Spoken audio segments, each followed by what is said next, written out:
सभी को जय मसीह की, प्रेज द लॉर्ड। आप सभी का स्वागत है हमारे चैनल हिंदी बाइबल वर्सेस में। और मैं आपका स्वागत करती हूँ आज के दिन शुक्रवार उपवास प्रार्थना के दिन में। और आज का हमारा प्रार्थना का विषय है परमेश्वर की योजना में बने रहना। और हमारा मुख्य वचन है यिर्मयाह 19 अध्याय का 11वें पद। यहाँ पर इस प्रकार लिखा है, क्योंकि यहोवा की यह वाणी है, जो योजनाएं मैं तुम्हारे विषय में जानता हूँ वे कल्याण की है, ना कि हानि की, ताकि मैं तुझे आशा दूं और भविष्य दूं। आमीन। तो आइए आगे हम प्रार्थना में बढ़ते हैं। हे स्वर्गीय पिता, मैं आज उपवास प्रार्थना के शुक्रवार के दिन में पिता आपके चरणों के नीचे आती हूँ। आपका धन्यवाद देती हूँ मेरे खुदावन यीशु। मैं दिल की गहराई से और आत्मा की सच्चाई से आपका उपासना कर सकूं मेरे खुदा। ऐसा दया और अनुग्रह कर। मैं तेरा धन्यवाद करती हूँ कि तूने मुझे इस उपवास की यात्रा में बनाए रखा और मेरी आत्मा को बल दिया। प्रभु, मैं अपने जीवन में तेरी इच्छा को समझना चाहती हूँ, तेरी योजना में बने रहना चाहती हूँ और अपने हर निर्णय में तुझसे मार्गदर्शन पाना चाहती हूँ। हे यहोवा, मैं तेरा धन्यवाद करती हूँ कि तूने मेरे जीवन को एक उद्देश्य दिया। तेरा वचन कहता है कि तूने मेरी जन्म से ही मेरी योजना बना ली थी, जो कि लिखा है भजन संहिता 139 अध्याय का 16वें वचन में। मैं जानता हूँ कि तू एक विश्वास योग्य परमेश्वर है और जो मार्ग तू मेरे लिए तैयार करता है वह सर्वश्रेष्ठ है। प्रभु, भले ही मैं अपने भविष्य को पूरी तरह से ना समझ पाऊँ, लेकिन मैं तुझ पर भरोसा रखता हूँ कि तू मेरे लिए भला ही करेगा।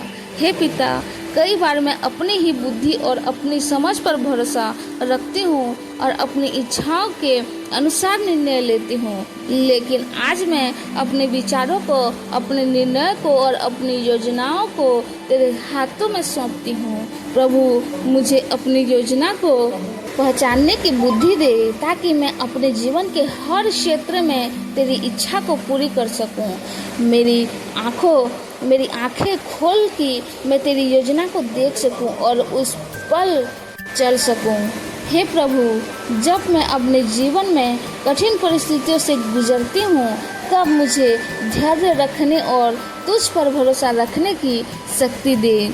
जब मैं अपने भविष्य को लेकर चिंता करूं, तब मुझे शांति प्रदान कर। कई बार ऐसा होता है कि तेरा उत्तर तुरंत नहीं आता, लेकिन प्रभु, मुझे विश्वास में अटूट बना के तेरी योजना सर्वोत्तम है और तेरा समय सबसे उत्तम है। इसीलिए हे प्रभु, जैसे तूने यूसुफ को एक महान योजना के लिए तैयार किया, वैसे ही मुझे भी तैयार कर। यूसुफ को भी कठिनाइयों का सामना करना पड़ा, उसे बेचा गया, कैद में डाला गया, लेकिन अंत में तूने उसे मिस्र का प्रधान बनाया। उसी प्रकार जब मैं जीवन की कठिनाइयों और परीक्षाओं का सामना करूं, तो मुझे यह समझाने के दे कि तू मुझे एक बड़ी आशीष और बड़ी योजना के लिए तैयार कर रहा है। हे प्रभु, जैसे दाऊद ने कई वर्षों तक धैर्य से इंतजार किया जब तक कि तूने उसे इस्राएल का राजा नहीं बनाया, वैसे ही मुझे भी धैर्य और विश्वास में बढ़ने दे। मुझे यह सिखा कि हर संघर्ष, हर परीक्षा, हर कठिनाई तेरी योजना का हिस्सा हो सकती है और अंत में तेरी महिमा प्रकट होगी। हे यीशु, तूने एक बात में यह प्रार्थना की थी कि हे पिता, यदि संभव हो तो यह कटोरा मुझसे टल जाए, तो भी मेरी नहीं परंतु तेरी ही इच्छा पूरी हो। मत्ती 16 का 39 नंबर वचन में इस प्रकार लिखा है, प्रभु, मैं भी यही प्रार्थना करती हूँ कि मेरी नहीं परंतु तेरी इच्छा मेरे जीवन में पूरी हो।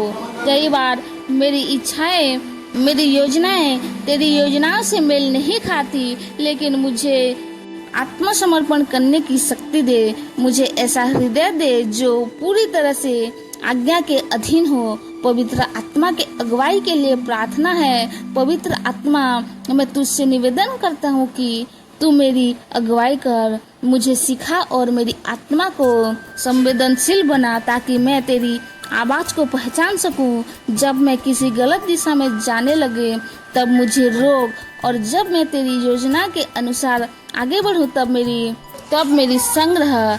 हे प्रभु, कई बार मैं अपने जीवन को लेकर चिंता करती हूँ, लेकिन तेरा वचन कहता है तू अपने सारा बोझ यहोवा पर डाल दे और बहुत तुझे संभालेगा। भजन संहिता 55 का 22 वचन में लिखा है, मैं अपने जीवन की सारी चिंताओं को तेरे हाथों में सौंपता हूँ। मैं जानती हूँ कि तू मेरे लिए मार्ग तैयार कर चुका है और तेरा प्रेम कभी असफल नहीं होता। हे प्रभु, मैं उन सभी भाई और बहनों के लिए भी प्रार्थना करती हूँ जो अपने जीवन में तुझसे मार्गदर्शन और तेरी योजना को समझने की कोशिश कर रहे हैं। हे प्रभु, मैं जानती हूँ कि तू मेरी प्रार्थना सुनता है और अपने समय में मुझे उत्तर देता है। मैं तुझ पर भरोसा करती हूँ और तेरी योजना में बने रहने का संकल्प लेती हूँ। मेरी मदद कर कि मैं तेरा वचन पढ़ता रहूं, प्रार्थना में समय बिताती रहूं और अपनी आत्मिक यात्रा में बनी रहूं। यीशु मसीह के नाम में प्रार्थना मांगती हूँ, आमीन। मेरे प्रियो, अगर यह प्रार्थना आपके लिए आशीष का कारण बनी तो इस वीडियो को ज़्यादा से ज़्यादा अपने दोस्तों और रिश्तेदारों के साथ शेयर करें और जितना हो सके उसको लाइक सब्सक्राइब करें, ताकि ऐसी और वीडियो और ऐसी और प्रार्थनाएं हम आपके साथ साझा कर सके। सभी को जय मसीह की, प्रेज द लॉर्ड। आप सभी को प्रभु आशीष दे। God bless you.